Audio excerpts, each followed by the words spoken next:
Assalamualaikum warahmatullahi wabarakatuh. Halo teman-teman, perkenalkan kami dari kelompok 5. Dalam video ini, kami akan membahas materi tentang mekanisme penyelesaian sengketa internasional. Sebelum kita mulai pembahasannya, saya akan memperkenalkan anggota kelompok 5 terlebih dahulu, yang beranggotakan Sepani Rahma Andini dengan NIM akhir 117, Zulfa Isneni Izzati dengan NIM akhir 124, Tias Latufasari dengan NIM akhir 129, Amalia Nurrahmawati dengan NIM akhir 133, dan Anggraini Putri Nurrahmah dengan NIM akhir 141. Selanjutnya, ini adalah rumusan masalah dan tujuannya. Langsung saja kepada latar belakang. Sengketa internasional merupakan perselisihan antar negara atau subjek hukum internasional lainnya yang berhubungan dengan fakta, hukum, atau politik dan memerlukan penyelesaian secara damai untuk menjaga hubungan baik antar negara. Mekanisme penyelesaian sengketa sangat penting untuk mencegah konflik yang merusak perdamaian dan kerjasama internasional. Beberapa mekanisme utama yaitu arbitrase, mediasi, dan litigasi internasional. Mekanisme tersebut menjadi alternatif penting bagi negara-negara dalam menyelesaikan sengketa guna memastikan kelangsungan hubungan internasional yang harmonis dan adil serta memenuhi prinsip-prinsip hukum internasional. Langsung saja ke pembahasannya. Arbitrase merupakan penyelesaian sengketa di antara kedua belah pihak yang saling berselisih setelah terikat dengan kontrak yang telah disepakati. Terdapat dua macam arbitrase, yakni arbitrase nasional dan internasional. Perbedaan mendasar antara dua macam arbitrase tersebut adalah ruang lingkup penyelesaian sengketanya. Arbitrase nasional memiliki kewenangan untuk menyelesaikan sengketa di kawasan Republik Indonesia, sedangkan ruang lingkup penyelesaian sengketa oleh arbitrase internasional dapat dalam lingkup nasional maupun internasional.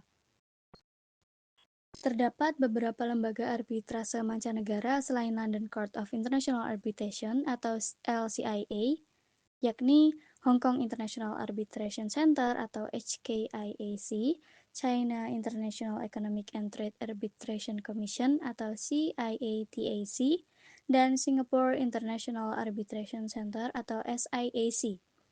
Manfaat dari arbitrase internasional salah satunya adalah sifatnya yang fleksibel. Artinya, masing-masing pihak yang bersengketa memiliki peran penting untuk memilih prosedur yang tepat untuk menyelesaikan perselisihan internasional mereka. Selain itu, masing-masing pihak juga berhak untuk memilih arbiter yang akan digunakan untuk menyelesaikan perselisihan tersebut.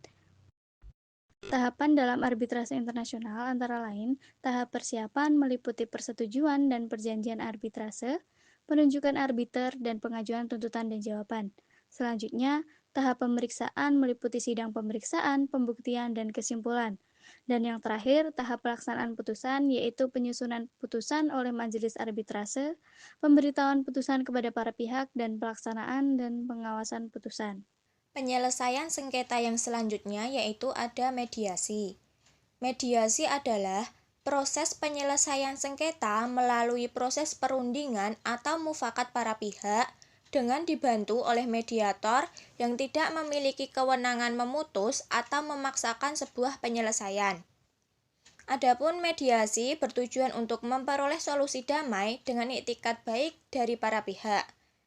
Dasar hukum mediasi internasional terdapat dalam pasal 33 Piagam Perserikatan Bangsa-Bangsa atau PBB yang mengatur penyelesaian sengketa antara negara secara damai dengan berbagai metode, termasuk mediasi. Salah satu lembaga mediasi internasional adalah International Organization for Mediation atau IOMED. Selanjutnya, tahapan mediasi internasional ini umumnya meliputi yang pertama ada perjanjian mediasi. Pada tahapan ini, para pihak sepakat untuk melakukan mediasi dan menetapkan aturan dasar. Tahapan yang kedua yaitu pemilihan mediator. Pada tahapan ini, para pihak memilih mediator yang netral dan disepakati kedua belah pihak. Tahapan yang ketiga, persiapan pramediasi. Pada tahapan ini, para pihak menyerahkan dokumen terkait dan melakukan persiapan awal. Tahapan yang keempat, sesi mediasi. Pada sesi ini, mediator memfasilitasi diskusi antara pihak yang bersengketa untuk mencari solusi damai. Dan tahapan yang terakhir atau tahapan yang kelima yaitu kesepakatan dan implementasi. Jadi, jika mediasi berhasil, dibuat kesepakatan tertulis yang kemudian diimplementasikan oleh para pihak. Selanjutnya, pengertian litigasi internasional, yakni proses penyelesaian sengketa antara pihak-pihak yang berbeda negara melalui pengadilan atau lembaga yudisial nasional dengan penerapan berbagai aturan hukum internasional atau domestik yang berlaku.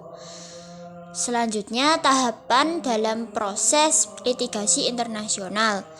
Yang pertama, ada pengajuan gugatan atau permohonan penyelesaian sengketa oleh pihak yang merasa dirugikan atau haknya belum terpenuhi. Selanjutnya, penunjukan arbiter atau majelis hakim untuk menangani kasus. Lalu yang ketiga, pihak lawan memberikan jawaban atas sanggahan atas gugatan. Lalu, pertukaran bukti dan pemeriksaan sengketa secara formal. Selanjutnya, sidang atau pertemuan untuk mendengar argumen dari kedua pihak. Lalu, pengambilan keputusan atau putusan yang bersifat final atau mengikat. Yang terakhir, pelaksanaan atau eksekusi putusan di wilayah hukum yang berwenang. Selanjutnya, contoh dan jenis sengketa internasional. Yang pertama, sengketa wilayah. Contohnya pada sengketa antara Indonesia dan Malaysia atas Pulau Sipadan dan Ligitan yang diputus ICJ tahun 2002. Yang kedua, sengketa perdagangan dan ekonomi. Contohnya pada kasus Boeing vs Airbus, Amerika Serikat vs Uni Eropa terkait subsidi industri pesawat di WTO. Yang ketiga, sengketa HAM dan kemanusiaan.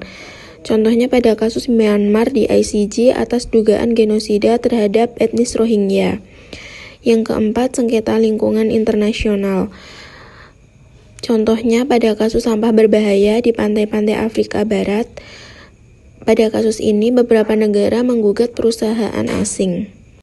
Baik, cukup sekian penjelasan dari kelompok kami. Mohon maaf atas segala kesalahan. Wassalamualaikum warahmatullahi wabarakatuh.